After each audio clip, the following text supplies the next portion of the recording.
Now we are going to start with the last property of the colloids, that is the coagulation, or you can say the precipitation. It is an important property. Now the one thing is that what is coagulation, or like what is the reason behind that the colloids gets coagulated. The reason is that, as you already know, that we have two types of colloids depending upon their interaction with the interaction between the dispersed phase and the dispersion medium. We have two kinds of colloids. One is lyophobic and one is lyophilic. Right. So we have two types of colloids depending upon their interaction. One is the lyophobic, other is the lyophilic. So as you already know that in lyophilic, the dispersed phase particles have love for their dispersion medium. And in contrast, when we talk about lyophobic, dispersed phase actually hate the dispersion medium. They have the hate factor. They have the hate factor and they have the, I'll draw a heart here, they have a love factor. So that means if we compare their stability, so what happens, the lyophilic ones are stable as they have love for each other, but they are not stable. But in circumstances, like in certain circumstances, we know that like under special conditions we make this lyophobic colloids by using the special methods. We already did that. We can actually use the special techniques to mix the dispersed phase and the dispersion medium.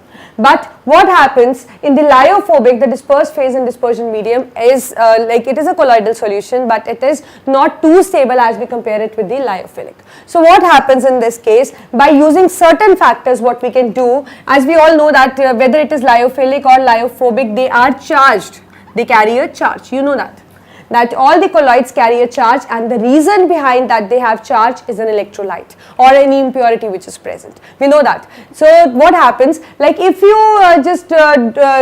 you can say apply certain methods in which you can just remove the charge, then what is going to happen, they are going to get uncharged, and when they are going to get uncharged, what they are going to do, that they will just, like suppose this is my colloidal particle, this is my colloidal, but I have used certain techniques, now it is uncharged and this is also uncharged. So what will happen, they will just approach each other, they will unite with each other and form a one, you can say a bigger molecule, and this bigger molecule will settle at the bottom.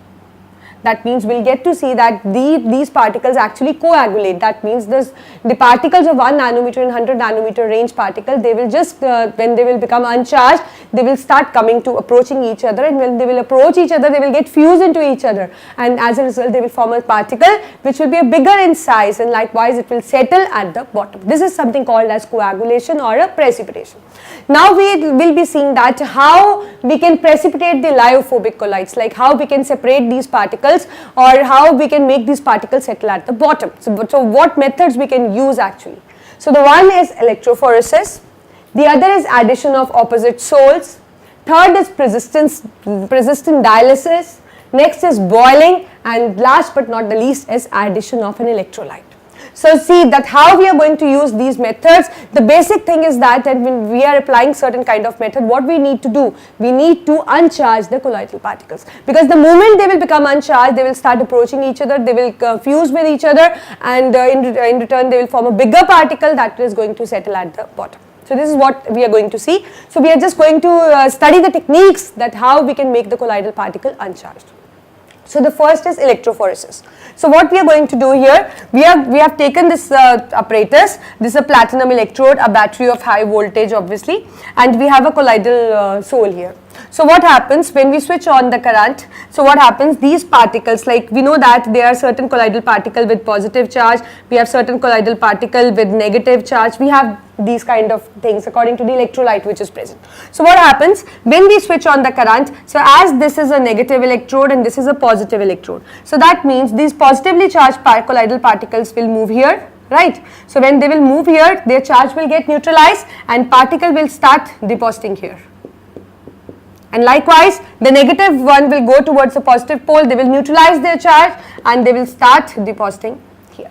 So what happens when they get deposited here? They just come in contact with each other, and when they come in contact with each other, they form a bigger particle, which you can say they just gets coagulated. And if these kind of particles are present in dispersion medium, they are obviously going to settle down. So this is what we have as electrophoresis, that is by passing an electric current, what happens, the colloidal particles, as they carry different charge depending upon the electrolyte, so they are going to move towards the opposite poles, and there their charge is going to be neutralized, and likewise the colloidal particle will become uncharged now, and it will start depositing on the platinum electrode. And when it is depositing on the platinum electrode, they are going to fuse, they are going to form a bigger particle that will settle at the bottom. So this is what is the electrophoresis. Second is addition of opposite soles.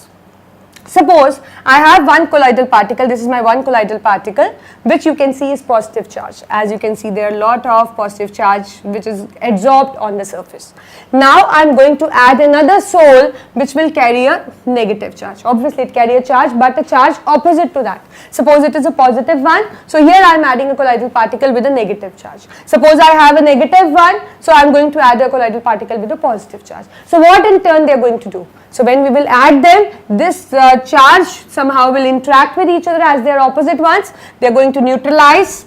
So what is going to happen? They will lose their charge. Their charge will get neutralized, and when it will get neutralized, obviously these colloidal particles will approach each other. They will form a one particle, an uncharged particle, which is going to settle at the bottom. So this is again a coagulation done with the help of adding a new other sole into the solution. And what is the criteria of the selection of that sole? Obviously the criteria behind that the sole should have an opposite charge, if it is positive, so we are going to select a particle with a negative charge, and if it is negative, we are going to select a colloidal particle which has a positive charge on the adsorbed surface, because what we need is, we need to neutralize the charge. So this is what is done when we add an opposite source.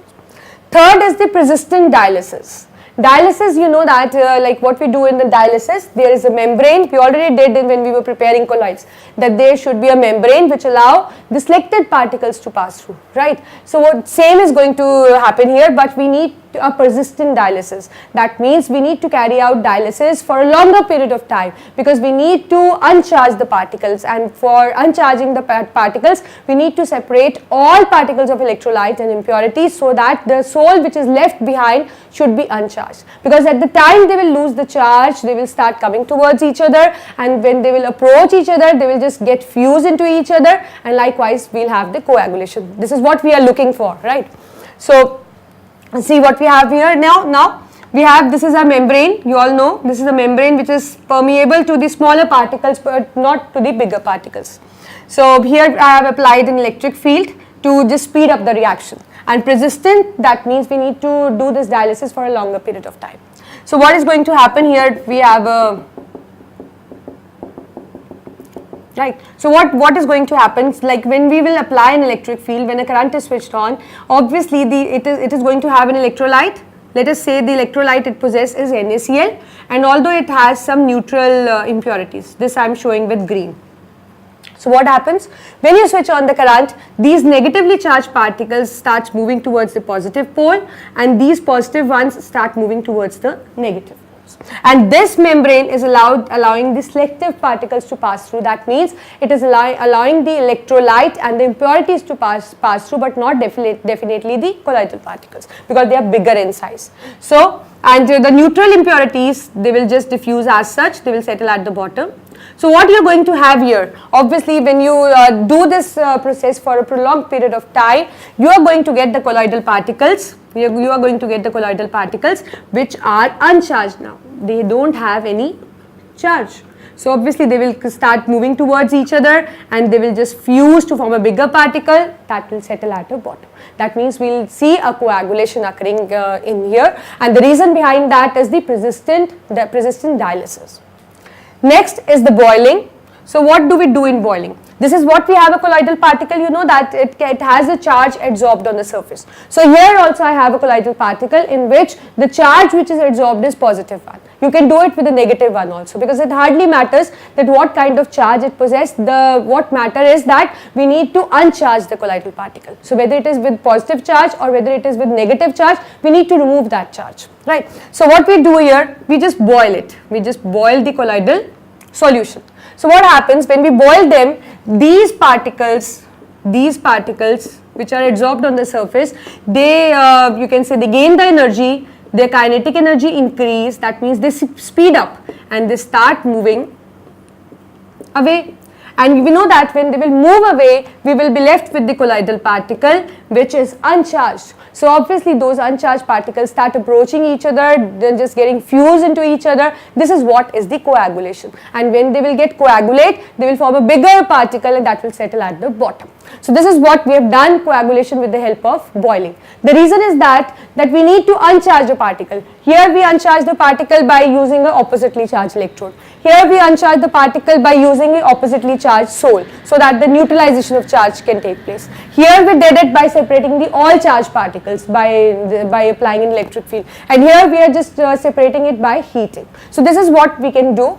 The other method, we can do it by adding electrolyte. Suppose this is my colloidal particle and it has a positive charge on the surface. As I told you that it can have a positive charge, and likewise if an electrolyte is negative, so it may have the negative charge. So that means when the electrolyte is in excess or when the electrolyte is present in less amount, the particles are going to be uncharged. So this is what we are going to do here. So what I am going to do, I am going to add an electrolyte. Right, I am going to add another electrolyte, suppose, or you can say we are going to add an ion, let's say phosphate ion. So what it is going to do? So obviously it will have a negative charge. So this negative charge is going to interact with the positive charge. And we know that like we have added certain electrolyte or we have added a certain coagulating ion. This will be a correct term, coagulating ion. So that means when we are adding a coagulating ion, and obviously the coagulating ion which we will be added will definitely possess the opposite charge to which the charge is possessed by the colloidal particle. So here, as I have made that it carries a positive charge, so obviously I am going to add a coagulate ion which carries an opposite charge, that means the negative charge. That is why I told you that I added a phosphate ions. So these negative ions is going to interact with the positive ions, and what they are going to do, they are just going to neutralize the effect. So there will be no charge left. So that means the colloidal particle will now become uncharged, and we know that the moment they become uncharged, they keep on, you can say, they start coming towards each other because they don't have affinity for the dispersion medium. And when they just approach each other, they fuse into each other and form a bigger particle that settles at a bottom. So that means by any of these methods, we can just coagulate the ion. The one more important thing, the mechanism that is in which we are uncharging the colloidal particle by adding an electrolyte, it obeys an Hardy-Schulze rule.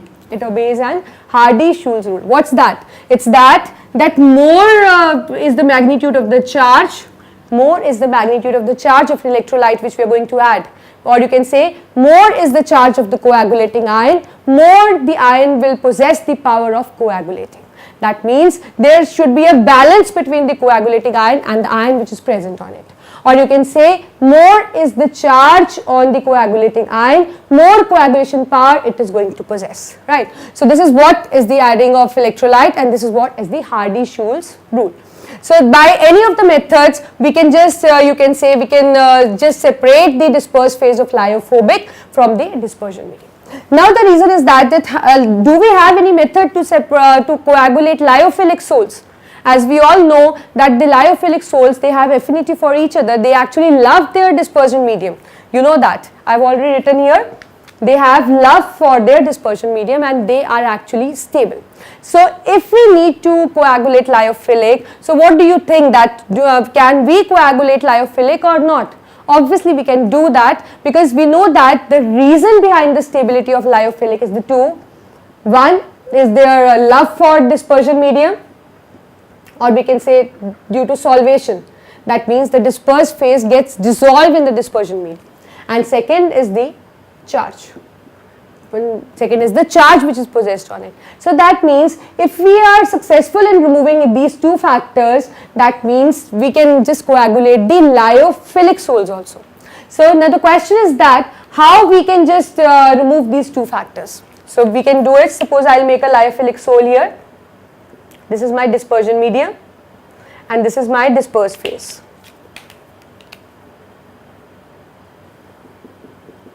This is my dispersed phase. So what I am going to do here, I am going to add a suitable electrolyte because I need to remove these two factors. So I am adding a suitable electrolyte. Now what is the criteria behind selecting a suitable electrolyte, or which electrolyte here is suitable for us? So the reason is that like the choice is made merely on the basis that we need an electrolyte which will just disturb the solvation. That means as we know that here the dispersion medium and phase, they have interaction for each other, right? But now when we are adding this electrolyte, so this electrolyte may have a love for the dispersion medium or may not have the love for the dispersion medium.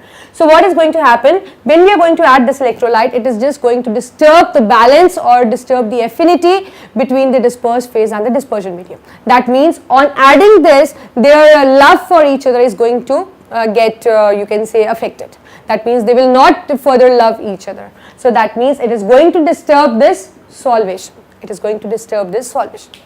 Now secondly, what we are going to do, we are going to add another substance to it which is going to remove the charge. Which is going to remove, as I told you, like if I say that it possesses a positive charge, so I can add a substance which carries a negative charge. So that means here what they can do, they can just neutralize the charge. So likewise I am adding some substance other to this, and what that substance is doing, it is just neutralizing the dispersed particles. That means it is just making those particles uncharged.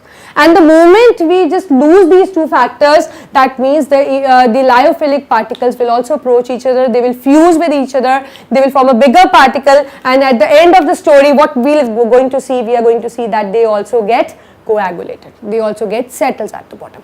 So that means coagulation can occur in lyophobic as well as in lyophilic soles, and the reason is that like what we have to do actually, we just have to make it unstable. And how we can make it unstable? By just removing the charge from each other for the lyophobic, but in the lyophilic we need to consider the second factor also. That means we need to remove the solvation, we need to reduce the solvation also, because we need to put a hate feeling between the dispersed phase and dispersion medium. And how we can do that? We can do that by adding a suitable substance. That suitable substance will just disturb the solvation power of that dispersed phase into dispersion medium, and the moment we succeed in this case, we will just see that this lyophilic soles also get a hatred feeling between them, or they can also coagulate and they settle at the bottom. So this is what is the coagulation property. So all those properties we have discussed till now are very important. I think you remember we did colligative property, we did electrophoresis, we did Brownian movement, we did charge, we did the color, they possess the color also, we did that they have a special property, that is the Tyndall effect, and the last property, that is the coagulation. So these all properties are very important. Tyndall effect, Brownian movement, coagulating power, these three properties form a basis of these colloidal particles. So you need to remember them, they are very important one. So now we are just reached at the end of the chapter, and we will be starting with the last topic. Here we will be discussing a certain factor, that is the emulsifying agents and all. This is what we are left with. So just try to practice that how we can make the colloids, how we can purify the colloids, and what are the special properties of the colloids, right?